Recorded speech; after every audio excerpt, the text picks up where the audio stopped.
Since 2007, Assassin's Creed has given us an amazing roster of protagonists who embody what the series truly stands for. And we spent hundreds of hours with them inside the Animus, learning almost everything about who they are. But here's the harsh truth. None of them are perfect. Not even our boy Ezio. Every protagonist has two sides, and each of them brings something incredible to the table, but at the same time they also carry a flaw that makes us question their beliefs. So today, lads, we're going to talk about the best and the absolute worst thing about every mainline Assassin's Creed protagonist. So, let's begin. A man loved by almost everyone in the Assassin's Creed fandom, but even he isn't perfect. And there are a few things about him that we sometimes wish we could forget. And these could come from both the gameplay or story. Starting with the best thing about him, it's his skills. From a young age, he was trained by the assassins, and because of that, his cause became his top priority, even above the love he had for his family. He became so skilled that Templars sometimes referred to him as the Ghost, and that alone tells you the kind of aura he carried at the time.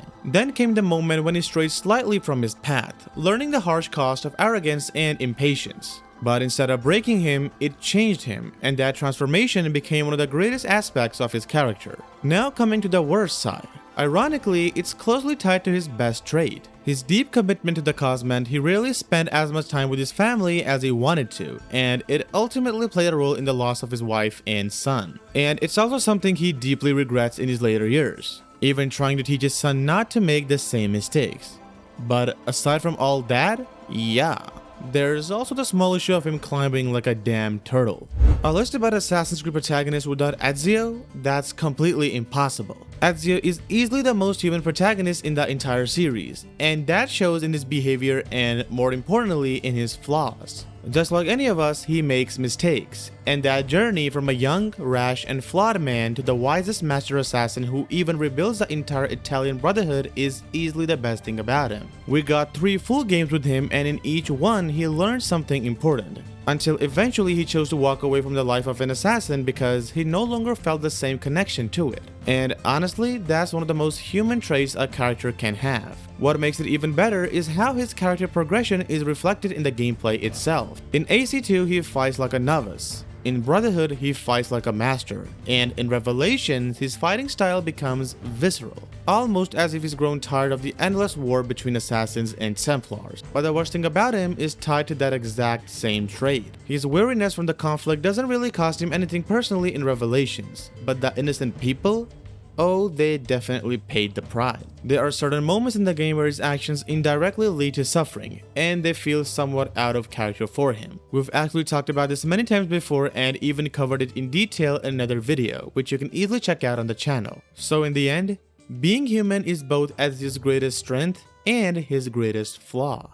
After Ezio came Connor, a protagonist with a much more stoic personality somewhat resembling Altair. But as many people said at the time, it was a bit too stoic. Personally, I never had a problem with that. And honestly, a lot of the people who say this probably never finished the game 100% because I actually liked Connor as a protagonist. You might hate me for saying this, but his focus on his goals, not the holes, sometimes did made him feel like a more pure and focused assassin. No hate to any other protagonist, but for me, Connor was the closest embodiment of the creed after Altair. And that's exactly the best thing about him. He felt real, especially when you consider how his childhood, teenage years, and early adulthood played out. Those are the core years for any person, and in Connor's case, almost all of them were spent fighting the Templars. Now coming to the worst thing. As I mentioned before, I personally don't find anything truly bad about Connor's character. He is simply reserved, and honestly, anyone in his position would probably end up feeling the same way. But the thing I consider his biggest drawback isn't about his character at all, it's about his timing. Connor arrived at a moment when the fanbase wasn't ready to accept anyone other than Ezio. If players had been even a little more open, I genuinely think we might have seen a very different direction for Assassin's Creed. Maybe even something like a Connor crossover in Unity. But as we all know, that never happened. Just like the previous great protagonist, Edward also had an incredible character development arc. But if we only focused on that, this video would become a bit boring and predictable, wouldn't it? So aside from that, which is obviously his best trait, there's another thing that makes him stand out: his versatility. Edward is a great tactician, an excellent freerunner, and a flawless pirate. He was also the first protagonist in the series to wield 2 swords, and the only one to carry 4 pistols at once. That alone made him feel one of a kind. Now, the game never really explains how he became this skilled, but honestly, it doesn't matter. The important part is that he's awesome at what he does. Throughout the story, there are several moments where he shows off his intelligence, his awareness of his surroundings, and his mastery of movement and combat. Now, coming to the worst side, without a doubt, it's his impulsiveness. Edward is shown to be someone who knows exactly what he wants, and he chases it relentlessly. But that same hunger for something greater is also what leads to the loss of many of the people around him. He does realize this by the end of the game, which gives the story a proper resolution, but that also brings up a bonus worst thing. How the did he die? I mean, this is a man who could fight master assassins while nearly dehydrated, survive countless battles, and outmaneuver trained warriors. Yet somehow a 40-year-old assassin gets taken down by a bunch of petty thieves? It doesn't make any sense. For comparison, Ezio was over 50 when he was still taking down Ottoman Templars and recovering the Masyaf key. So yeah, I honestly don't know what the writers were thinking with that one. Unlike the other protagonists we talked about, Shay is a bit different, because with him we actually see the transformation of how he changes from one person into someone else entirely. And honestly, the best thing about him is tied directly to that. Shay is sane, emotionally aware, and he doesn't just blindly follow orders. He thinks critically about the consequences of his actions. This is evident in the game. He consistently puts innocent lives above everything else, a trait that wasn't very common among the assassins of his era. After all, he became an assassin to fight injustice, not to create it himself. So when he witnesses the destruction caused by Achilles' careless planning, he decides to defect. Now, coming to the worst part, it's how quickly he switches sides. Don't get me wrong, the game is shorter and that's a good thing. It doesn't drag the story unnecessarily, but sometimes it feels too abrupt. The game skips over some key parts of the Assassin Purge and ends far too soon, and Shay's shift from loyal assassin to the defector feels almost too natural, like it happened without enough weight behind it. I'm not sure how else to put it, but the way he changes allegiance just feels a bit uncanny.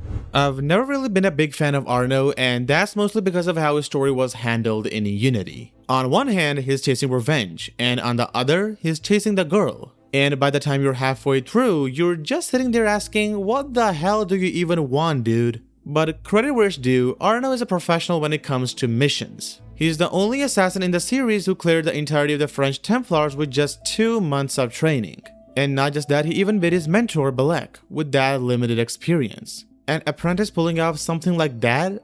I highly doubt anyone will break that record anytime soon. On top of that, he's emotionally loyal to the Creed. Even when the Brotherhood expels him because of his, let's call it simping, he keeps working for the cause and tries to eliminate Templars as much as he can. If it were someone else in his position, they probably would have defected. Now for the side we've all been waiting for, the worst part. It's his mental struggle. Arno often doesn't know what he's doing. As I mentioned earlier, his goals aren't clear. One moment he wants to avenge his adoptive father, the next he's chasing Elise, and then back and forth again. Honestly, people don't talk about this enough, but Unity just isn't strong when it comes to Arno's story. The only thing that really saves the game is its gameplay.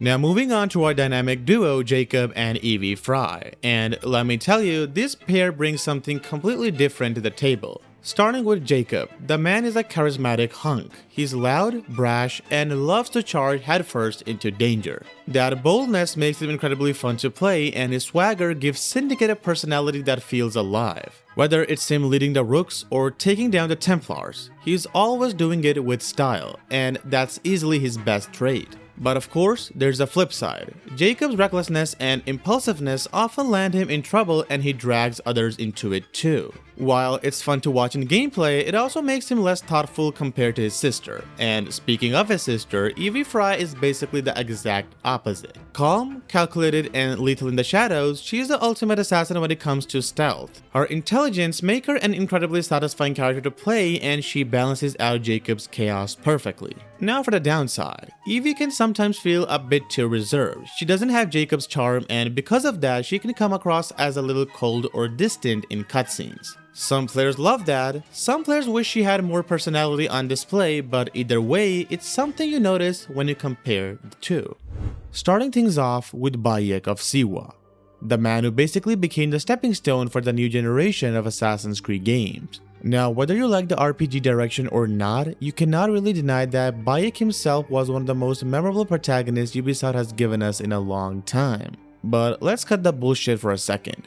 What's actually the best thing about Bayek? It's simple. The man is extremely wholesome. And I'm not saying that in a cheesy way, Bayek genuinely feels like a good person in almost every situation you see him in. Throughout the game, he constantly helps people who are in trouble, and it honestly doesn't matter who it is. If someone needs help, Bayek is already halfway there before they even finish asking. And the interesting part is that he never acts like he's doing anyone a favor. For him, helping just feels natural. And that's something many Assassin's Creed protagonists didn't really show as much. And honestly, that kind of personality fits perfectly with his role as a Medjay, which is exactly why Bayek ended up becoming one of the most loved characters in the entire series. Now, for the worst thing about Bayek, honestly, I didn't really find anything bad about him or his personality. And the people who say otherwise, I genuinely don't understand what they're talking about. Because when a guy is dealing with the loss of his son and still manages to show kindness to strangers, it's a trait which not all human beings have.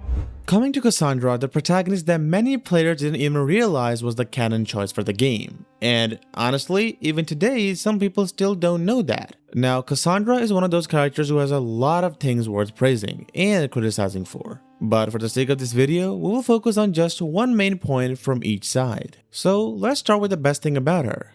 And yes, the obvious answer would be that she's hot. Jokes aside, the real best thing about her is just how ridiculously overpowered she is. I mean, if you've played Odyssey, you already know what I'm talking about. She's probably the only Assassin's Creed protagonist who can casually walk into an entire battlefield, fight dozens of enemies, and walk out like it was just another Tuesday. Armies, mercenaries, cultists, it honestly didn't matter. Kassandra could take them all down without breaking a sweat. And this makes perfect sense once you realize that she isn't just another ordinary human being. She's a demigod, a descendant of the Isu, which explains why her abilities feel almost supernatural compared to most other protagonists. But that's not the only thing going for her. As a bonus, she's also extremely charismatic. Whether it's negotiating with someone, threatening them, or, let's be honest, sometimes flirting with them, she almost always finds the right words. Having a way with people is basically her thing. Now, coming to the side we all don't really want to talk about. The worst thing about her. And honestly, it's that she can be a bit of a hypocrite. Think about it for a second. One of our biggest missions in the game is taking down the cult of Cosmos because they manipulate the Greek world from the shadows. Which is fair, but at the same time, Kassandra is also playing both sides of the Peloponnesian War. In other words, the side that offers the most coin usually gets her help, and that kind puts her in a morally gray area. But in a weird way, that also makes her character more realistic, because just like in real life, even heroes have a bad side. Now, coming to Eivor, and honestly, Eivor is a bit of a tricky one for me. The RPG games rarely let us see the true canon personality of the protagonist because so many decisions depend on the player. But even with that, one thing about Eivor clearly stands out. The best thing about her is her knowledge and leadership. She isn't just a Viking swinging an axe around.